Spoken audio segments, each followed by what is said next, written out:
Thank you very much for this kind of introduction. Let me first say that I'm glad that this conference, such a topic, is being organized in Rijeka. I congratulate the organizers and thank them very much for having invited me. So, also this is an opportunity for me to talk about a topic that has been intriguing me for a while now. This is the first time I'm talking about it. I haven't published anything about the subject. It's a challenge for me, as you will see in a while. And it's very much a work in progress. So there will be many points in my presentation where things are unfinished or kind of sketched. So, what I want to talk about here is so-called Fishman-Pool hypothesis, which basically says that the more languages you have in a country, the more likely it is that a country is poor. So that, in a sense, linguistic diversity is negatively correlated with economic prosperity or economic performance of a country. Joshua Fishman proposed this thesis in 1968, and he showed that statistically those countries that have more languages than usual, or a significant number of languages, on average have lower GNP, gross national product, higher infant mortality rate, fewer TVs, radios, and that on all counts perform worse economically than languages that are more homogenous, that have fewer languages. And many developing countries have used this finding sort of to implement their linguistic language policies. But the matter remained controversial, and it was retaken in 1972 by Jonathan Poole, who compared the gross domestic product of countries and the degree of linguistic heterogeneity, and actually showed that while linguistically homogeneous countries might be poor, think of North Korea, right, which basically has a single language but very poor. Heterogeneous countries, those that with a lot of languages, are almost never rich, right? And think of many languages, many countries in Africa which have dozens, if not hundreds of languages, and that tend to perform poorly on various economic scales. And then in 2000, Daniel Nettle also performed several statistical analyses using newer data and found that there is indeed a correlation between linguistic fragmentation and prosperity. And as a metric of prosperity, Nettle used the GDP per capita, and as a measure of linguistic homogeneity, he used the percentage of the population speaking the most widespread language. Now, note that this is not quite the same thing as linguistic diversity, because you can have many languages in a country, but if most people speak the most widespread language, this country will be counted as linguistically homogeneous. Think of the United States, where in principle you have many, many Native American languages, but everyone speaks English. So in that sense, the USA is linguistically diverse, but it is homogeneous. While say Cameroon, where you have several hundred languages, but very few people speak English or French. Cameroon is a very heterogeneous country in that respect. And Nettle also measured homogeneity by using the number of languages per million capita, per million inhabitants. So you get this number by dividing the number of languages in a country by its population in millions. So you use both measures. And he was able to show that indeed there is a correlation between linguistic heterogeneity defined in that manner and economic prosperity. So this axis here shows you the number of first language speakers, and this axis shows you the gross domestic product per capita. And there is clearly a correlation in the sense that the more inhabitants of a country speak the first language, the dominant language, well, the higher the GDP in dollars tends to be. Note again that there are many poor countries that are linguistically homogeneous, right? Think of North Korea again. But there are no countries in this quadrant here. That is, there are no countries that are linguistically heterogeneous, but also rich. Okay, so it's a quite good correlation as things go. So what Nettle then showed that is that linguistic groups can be seen as systems of generalized exchange. And since money is also a system of exchange, linguistic diversity arises where the scope of exchange is limited. So that's the logic behind this correlation in Nettle's view. And GDP is low where economy is local and people are self-sufficient. They don't need to communicate and they don't need to exchange goods. Right? And if there is no widespread monetized economy, there is little interaction between individuals on the market as well as on the personal level in terms of communication, and the country remains economically backward. And he also showed, which I don't have the graph to show, but he also showed that diversity is correlated to lower life expectancy at birth, and well, he argued that this might be actually a better indicator of prosperity than GDP, because of course you have countries with a very high GDP per person, but that are not so economically advanced on other measures. Think of Saudi Arabia or the rich Gulf countries. But even if you take into account this high, lower life expectancy at birth, the correlation still holds.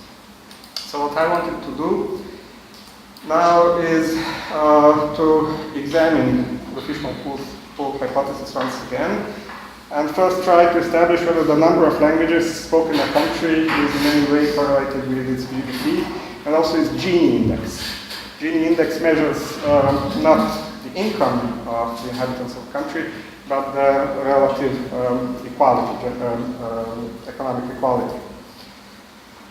And also I'll be interested in the sheer number of languages spoken in a country, not the number of people who speak the most dominant language. So this will be the original and more straightforward way of measuring linguistic diversity. Because of course, if you have a country in which everyone is forced or made to learn a single language, and you have an efficient educational system, then of course this is by itself a measure of economic efficiency in a country, and it's kind of trivial. Of course, such countries in which everyone goes to school, learns a single language, and even if people speak at home many different languages, in such countries you kind of expect a priori that economy will tend to be better. But what I want to see is whether the sheer number of languages in a country is anyway connected to its economic performance. And then we'll ask the question whether the rise of the European economic power is correlated with the decrease in linguistic diversity. Because, as I will also show, Europe is today the continent with the lowest rate of linguistic diversity in terms of the sheer number of languages spoken per number of inhabitants, and also in terms of the number of languages per square kilometers. So I will try to see if you can argue that the decrease of linguistic diversity in Europe is in any way connected with its economic rise. So we'll first see whether the number of languages is tied to its economic importance. And crucially, I had to make a selection of countries, because previous studies, including those by Fishman-Pool and Nettle, basically took all of the countries for which data existed. And in a sense, this leads to certain methodological problems, because then you have to treat a country like Andorra in the same way as China. And of course, the smaller the country is, the fewer inhabitants it has, the more likely it is that it will be linguistically homogenous. So we can't really treat languages of radically different sizes in the same way. Which is why I made a selection and selected only those countries in the range between 2 and 20 million of inhabitants, which sort of gave me a sample of 55 countries. So my research is based on an analysis of this sample of 55 mid-sized countries, roughly comparable countries in terms of the number of inhabitants. I took my data for the number of living indigenous languages from the Ethnologue, which is a very reliable internet source, and as a measure of prosperity, I took the GDP per capita as netted, but also the Gini index. So Gini index expresses the average income of the richest 10% and the poorest 10% of inhabitants in a country, right? So we divide the two numbers, and in the countries in which the richest 10% of the population earn many times more than the poorest 10% of the population, will have a high Gini index, and those in which this difference is not so big will have a smaller Gini index.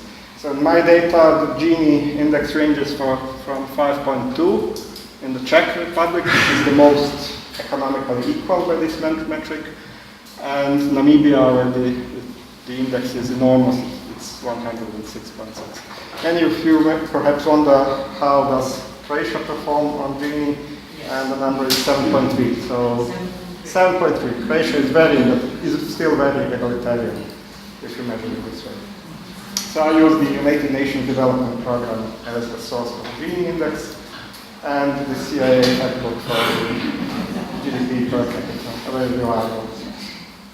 My starting hypothesis was that there will be a negative correlation between the number of indigenous languages spoken in a country and the GDP per capita, both in terms of the absolute number of indigenous languages and in terms of the number of principal languages in a country. You may wonder, what is a principal language? Ethnologue defines the principal language as a language that has been identified as having a working function at the nation level, whether by statute, by law, as a official language, or by situation. Now this is somewhat vague because you have many countries that have a clear,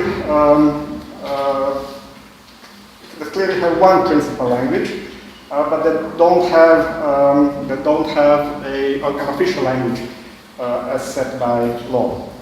So we have to use this rather vague definition. And of course, I took the list of the principal languages from the same source from the Ethnologue. And my second hypothesis is that there will be a positive correlation between the number of indigenous languages and the Gini index of that particular country.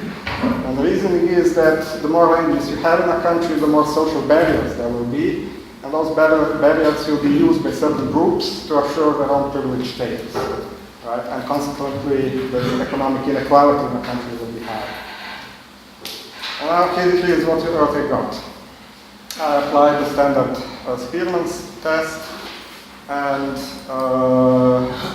first tested the hypothesis that there is a negative correlation between linguistic diversity and the GDP per capita. And now if you use just the number of indigenous languages spoken in a country, that is, the indigenous languages are those that exclude the language spoken by recent immigrants, right? And again, Ethnologue is rather precise on this. And if you do the calculations, you get the p-value of 0.15, which is not considered to be statistical relevant. Right? So if you do it this way, there is no correlation between the number of languages, in my sample at least, and its economic performance as measured by the GDP per capita. However, if you examine the correlation between the number of principal languages in a country, as defined a while ago, and its GDP what you discover is that there is a statistically significant negative correlation. And the value of p is 0.04, which means that the more principal languages in a country there are, the lower its GDP per capita is likely to be, in accordance with the metal formulation of the Fishman-Pool hypothesis. Because principal languages are strongly correlated with the linguistic homogeneity that, as defined by Netel. The principal languages are those that are used in the educational system, that have official standard status if a language has a law for its official language. So this is very similar to what Netel found, and it shows that there is indeed a correlation, but this correlation is not very strong.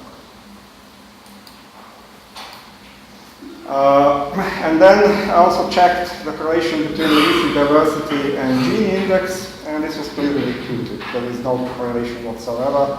The two-tail value is p of p is almost 0.09. By normal standards, so there is no correlation between two variables, and this is not statistically significant at all. Actually, contrary to my expectations, I actually expected that there would be a correlation. Now, I also tried to examine the correlation between the number of principal languages and the Gini index, but still I got no positive results. There is no correlation, even if you take the other measure of linguistic diversity, if you look just at the principal languages spoken in a country, and compare this to its Gini index, and I found nothing. This graph shows you the negative correlation between the number of principal languages. They are marked blue, right? Languages seldom have more than 3 principal languages. And the GDP per capita is marked in those reddish lines. Now, you can see that languages, that countries with higher GDPs are concentrated here, although there are some also in the middle of the graph. But here, in countries where you find 2 or 3 principal languages, lower GDPs tend to predominate. And if you do the statistics, there is clearly a correlation.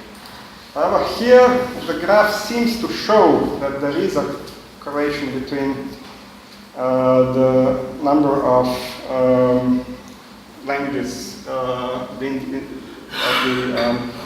indigenous languages, and the Gini index. Right? The Gini index is higher on the right-hand side of the graph, and here you find indeed some rather poor countries, as I predicted initially, whereas here you have some reasonably rich countries, and in terms of the Gini index, and their number of languages is rather low. But if you do the statistics, although it appears that there is a correlation, there actually isn't. It's not statistically significant. Now, we have found at least one correlation between the number of principal languages in a country and its low GDP per capita, right? And I wonder whether there is any historical explanation for this finding. Is there a causal relation between these two variables, and can we detect it in historical data? And the first thing that came to my mind is that economically most successful countries are those in Europe and those where European colonization overwhelmed the native population in North America and Australia. And languages with the highest rate of countries with the highest rates of linguistic diversity in terms of principal languages are often relatively new countries created in the post-colonial period from European colonies. And finally, from our own research into the history of European languages, I know that Europe was always, as far back historically as you can tell, an area of low but stable linguistic diversity. So it's not the case, as as far as I know, that the reduction of linguistic diversity in Europe coincided with its economic growth. Rather, the two processes were independent. Now, I tried to divide the languages in my sample into several groups, and the groups were differentiated by the age of the countries, by the time since their independence, if you will. Right? So I tried to do this in a way to divide them into three groups: those that are older than 1850, then those that became independent from 1850 until 1950. That is, many languages in Europe and some in Latin America gained independence in that period. And then the post-colonial countries, the youngest ones that are in the third group and that are basically gained independence after 1950 during the decolonization period. And I wanted to see whether there is any correlation between the number of languages in a country and basically its age. And I predicted that the oldest countries, those that are independent for centuries, or recognized as individual independent countries for centuries, would be also those with the lowest linguistic diversity, with the lowest number of languages. Whereas those that are youngest, chiefly those that gained independence after 1950, will have the highest number of languages.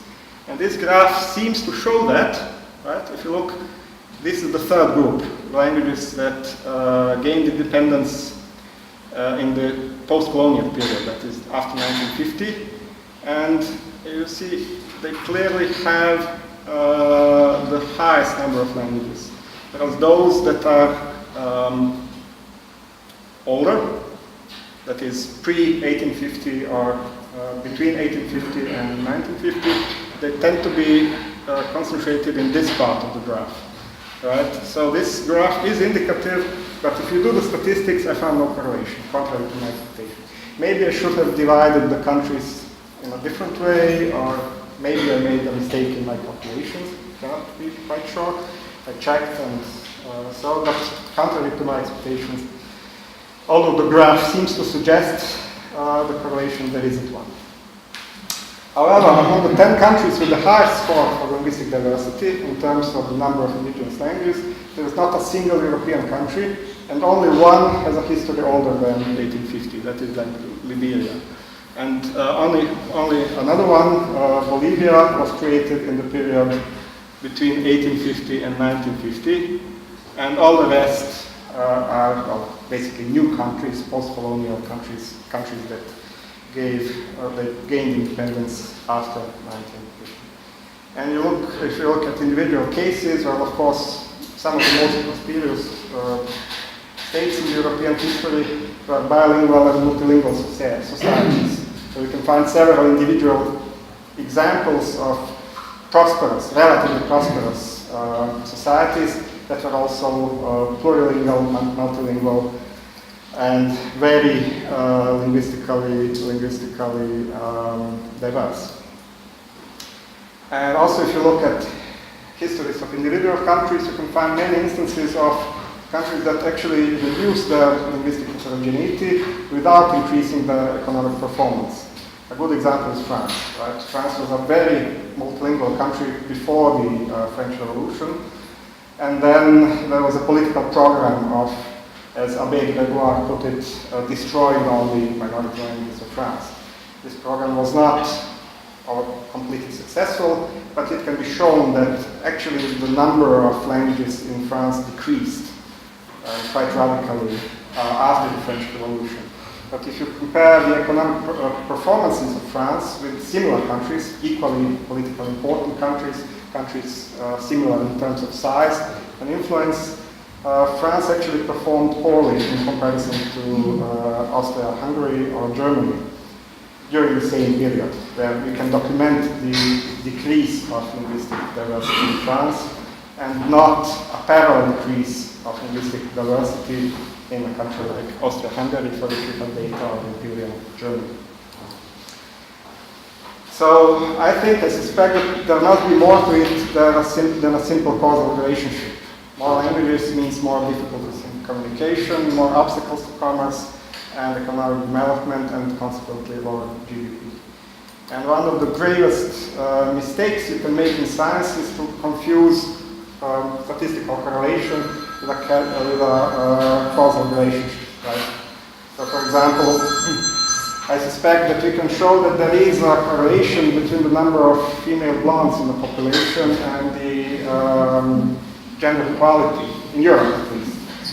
Because gender equality is the highest in Scandinavia, and the number of blondes is highest in Scandinavia. And then you could be misled by saying that the two are somehow causally related, that if you are a blonde, you are more likely to be treated equally than if you are not.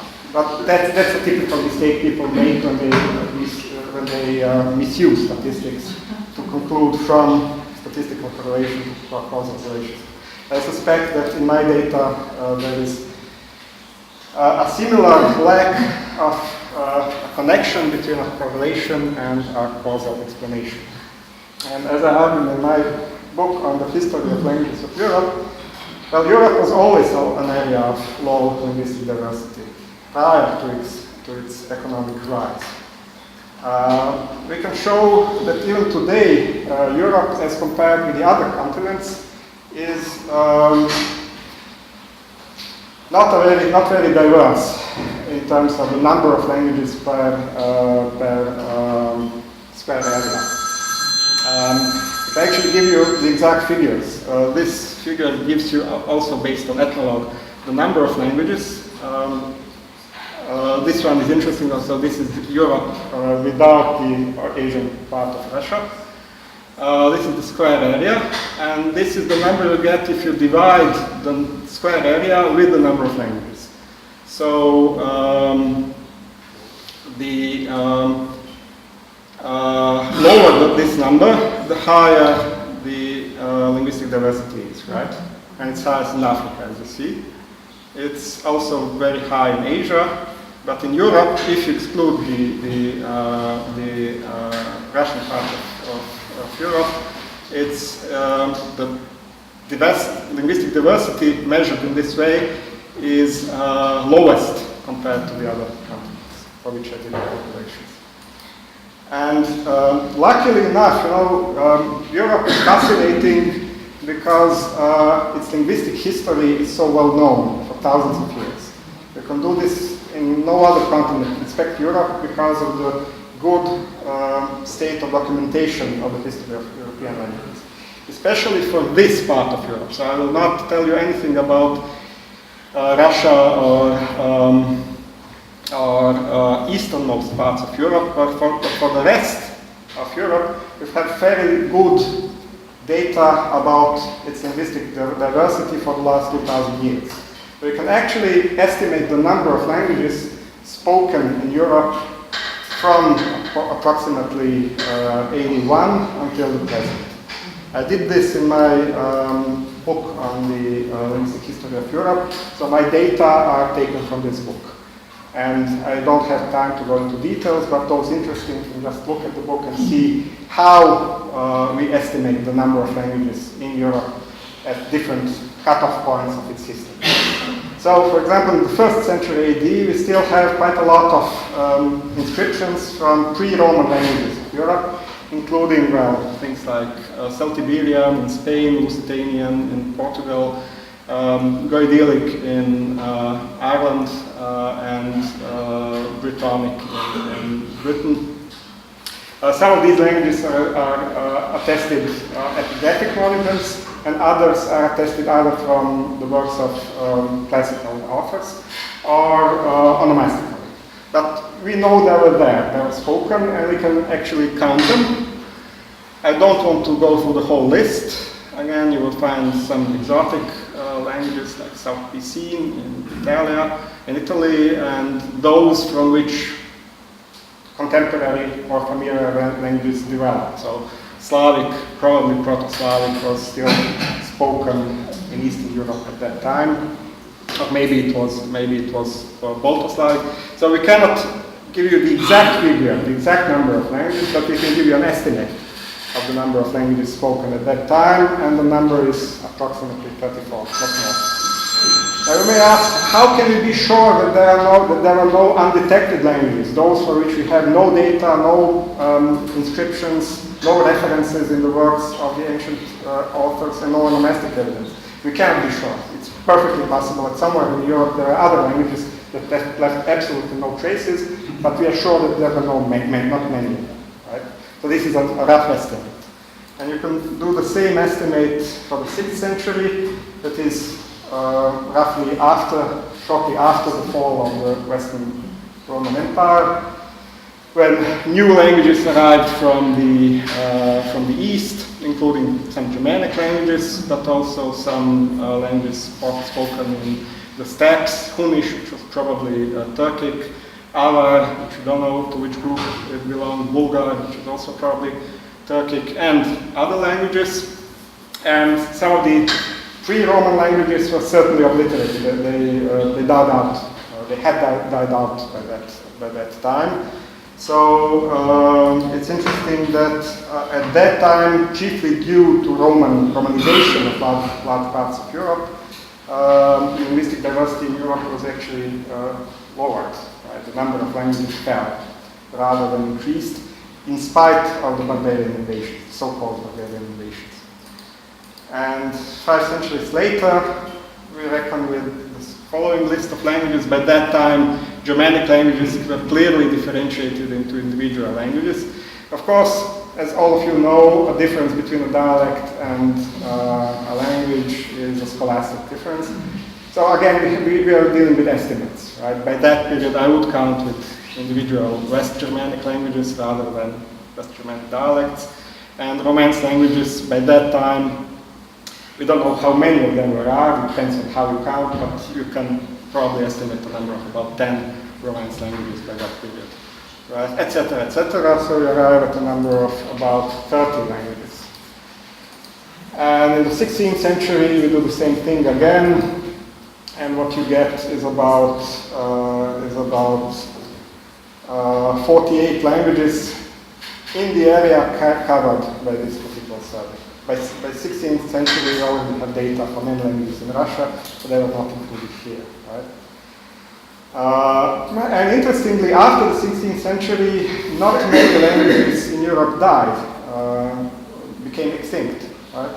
So many of them lost their status. The number of speakers was perhaps reduced for many of these languages, but the actual number of languages was not significantly reduced during the last 4 or 5 centuries.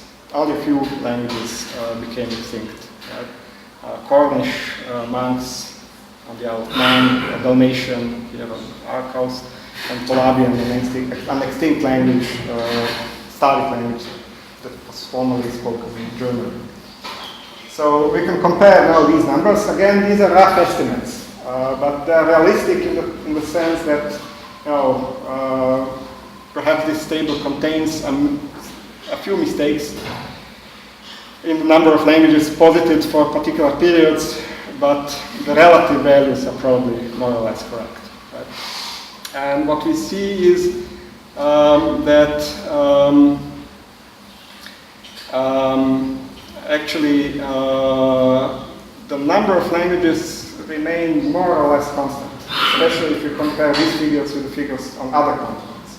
So Europe was always a continent of relatively low linguistic diversity.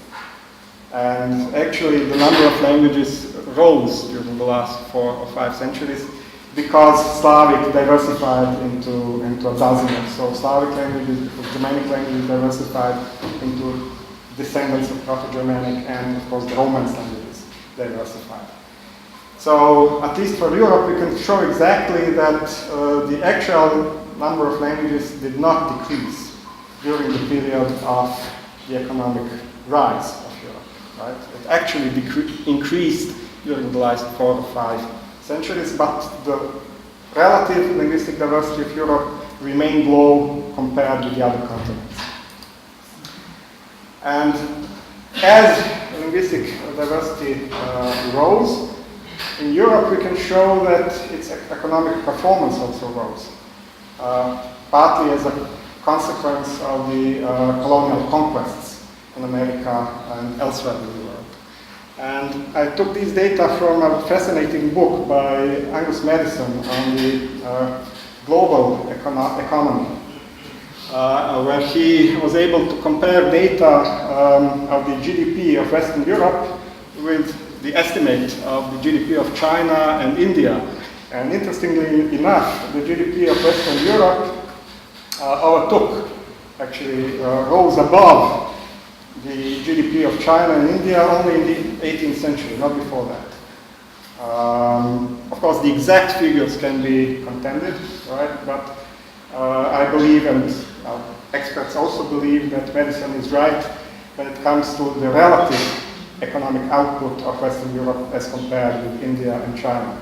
Actually, the prosperity of Europe is only 2 centuries old, which is when it overtook China and India. So quite 2 or 3 centuries after the initial colonial conquest. And then this graph shows you this. Western Europe is marked with blue, China with red, and India, which began lagging behind the other continents, the other areas, approximately at the beginning of the 18th century. So this is the beginning of the 18th century, where the economic rise of Europe rockets, right, as compared to the other areas. So, at least for Western Europe, it appears that it got rich during the period when its overall linguistic diversity remained constant or even rose.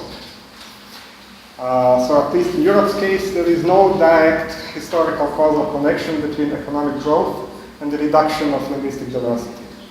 Rather, it just so happened that the part of the world that got very rich after the initial colonial expansion happened to be a part of the world with relatively low linguistic diversity. On the other hand, the countries that happen to contain most of the world's linguistic diversity, presumably a few centuries ago, but also today, countries like Nigeria, Cameroon, Papua New Guinea, those countries are direct results of European colonization. So they were all former European colonies. And were it not for European colonialism, that would probably not exist as countries at all. So, my conclusions are that the number of languages spoken in a country is indeed correlated with poor economic performance, as predicted by the Fishman-Pool hypothesis, but with the restriction that you have to look at the principal languages spoken in a country and not the overall number of languages spoken in a country. However, there is no correlation between linguistic diversity of a country and its Gini index, which means that countries with more languages do not necessarily tend to be more socially stratified. I have argued that Fishman-Pool hypothesis was historical rather than a strictly economical, rather than a strictly economic explanation. Europe was an area of low linguistic diversity even before its colonial expansion. And the economic rise of Europe was not followed by a major decrease in the number of languages spoken on the continent. And since the majority of the world's countries have a relatively recent history, and they became independent countries only after the colonization, their high level of linguistic diversity reflects their colonial heritage. It is not that their linguistic diversity contributes to their poor economic performance, rather their linguistic diversity is partially a consequence of their economic history, the fact that many of them were European colonies. Thank you very much.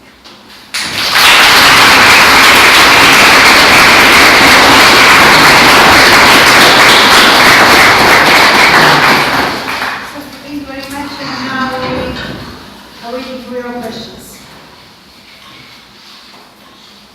It's a new area, I know.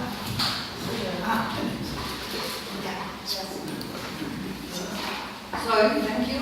I would just like to know, did you try to make comparison with the eco-environmental data on linguistic diversity with economic stratification? Well, it's been known for quite a while. Daniel Nettle also worked on that, and I mean, it's well known that you find the highest linguistic diversity in tropical areas, with high ecological diversity and the richest sources of foods and most diverse sources of foods that are not dependent on the climate, right? So Nettle has a theory about that because he again argues that in countries such as Papua New Guinea, in the tropics, where sources of food are available throughout the year, people don't need to make far-fetching social networks, which stimulates smaller communities and smaller, smaller linguistic communities as well, and many self-sufficient communities and many independent languages, whereas in continental climate, especially in northern regions where food sources are unpredictable, scarce during parts of the year, people tend to rely on large social networks, and this facilitates the spread of languages and large linguistic communities. I didn't do this for countries, I mean... But don't you think that can be in correlation with, the number of linguistic diversity in Africa and Asia? Well, we know that already, so I didn't have to recheck it because, Nettle had already done that, right? So it's known that languages, that countries spoken near the equator, where you find rich ecological ecospheres, so to speak, also tend to be countries where linguistic diversity is higher. And Nettle has an explanation for that. So I didn't recheck that because I think it's established. Thank you. I wanted to ask so I can understand quite fully. First of all, how many countries did you put together? 55. 55 countries. How many of these were European? I can tell you. My guess is that about 15 or something like that are European. So actually, you can check yourself because all European countries from 2 to 20 million have to be in my sample. Right. Okay, so I don't know the exact number, but I would reckon about 15. And my question actually goes to your historical data. So you, for your historical data, take into account only these 55 countries or also the others that are bigger? Because I like when you said that Roman Empire, Australia, these that are not there, but there are some that are still here and were big thing like China, India, Russia in history. So did you take these into account? I don't think you can do this for China or India because we don't really have historical data. In India, you can probably do much better than in China, but for other parts of the world, we cannot do this because we don't have the epigraphic evidence, the onomastic evidence. So Europe is the only part of the world where you can actually measure its linguistic diversity for the last 2,000 years, quite exactly, which is what I did. So I couldn't do this for all the 55 countries in my sample. I did it only for Europe and only the part of Europe that I showed you on the map for which we had data.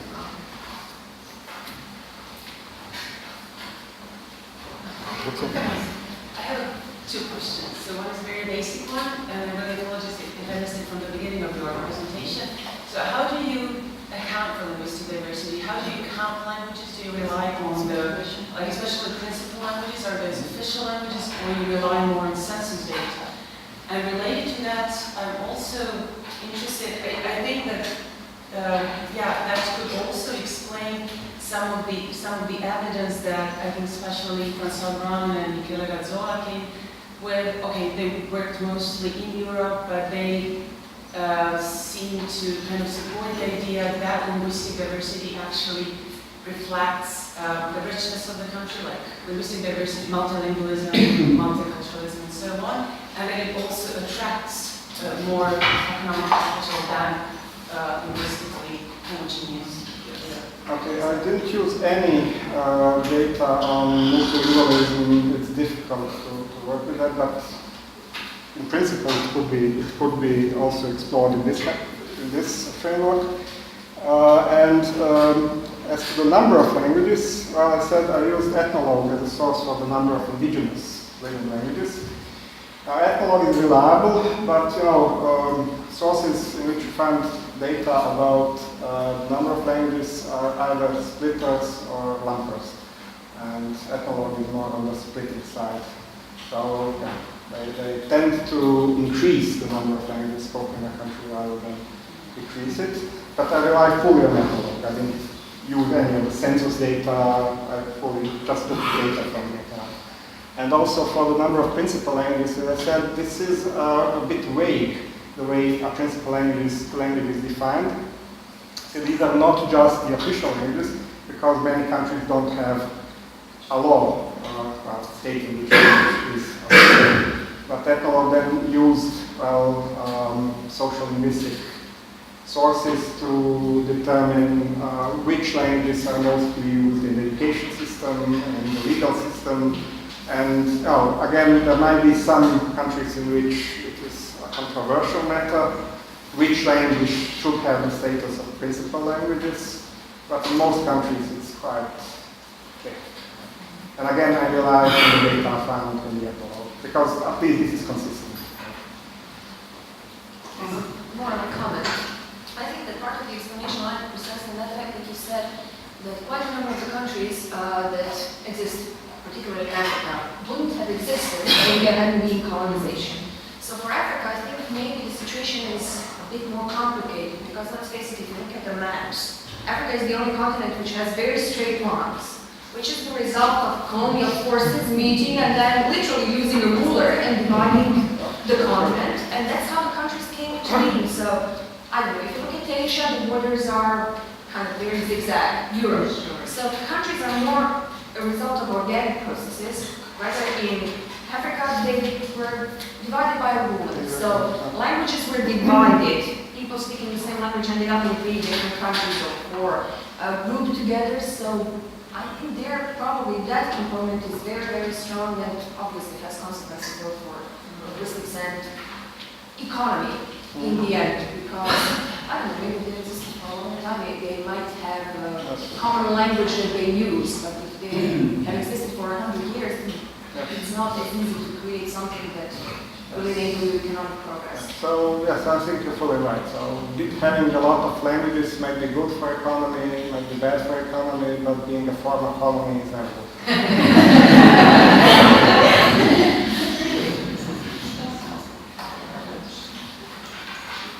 I have a question. I'm thinking about linguistic diversity, for example, in Croatia. So you come to Croatia and you have Croatia, I think. So for principal language, no problem, it's in the constitution. But the other languages, there are different status in educational system. You have Italian, you have schools, Czech, we have schools, and also, I don't know, Albanian, Bosnian, we have just Model C in education. Did you come then? No, I didn't. You're perfectly right that dividing languages into those that are principal and those that are not is perhaps too rough. But in some countries, of course, that's all there is. I have a single state language and nothing else. In others, there are different degrees of being a principal language. Some are somewhat integrated into the educational system, others are not, and absolutely no legal status. Yes, I mean, if you want to do statistics, you have to make some hard choices. Otherwise, no two countries are alike, and still you have to compare them. Any other questions? Yeah. Just a remark on this statistical issue. I mean, you showed clearly that age of a country has some kind of correlation. I mean, I don't know how you didn't end up with some correlation, because the graph shows a perfect correlation of that. So and that relates to the question of whether someone created this country or it was organically, was conventionalized with people. So in terms of statistical layers of dimensions, maybe through the multivariate analysis that would be more useful than just two Spearman kind of thing.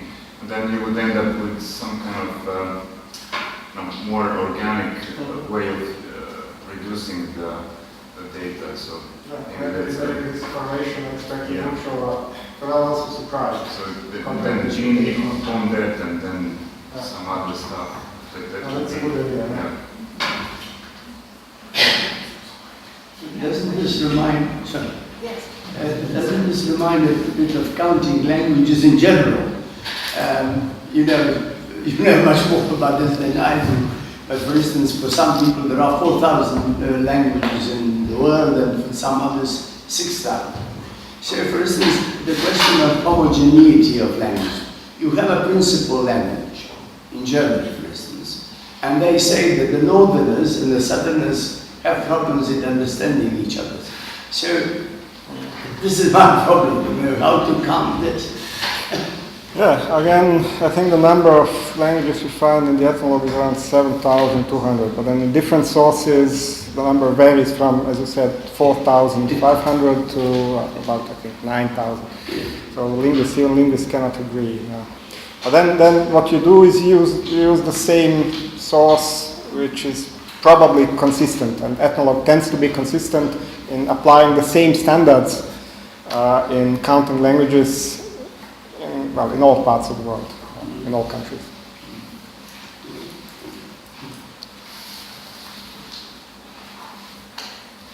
So that's that.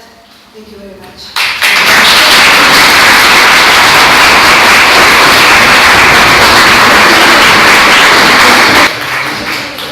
So, please, with me for 007.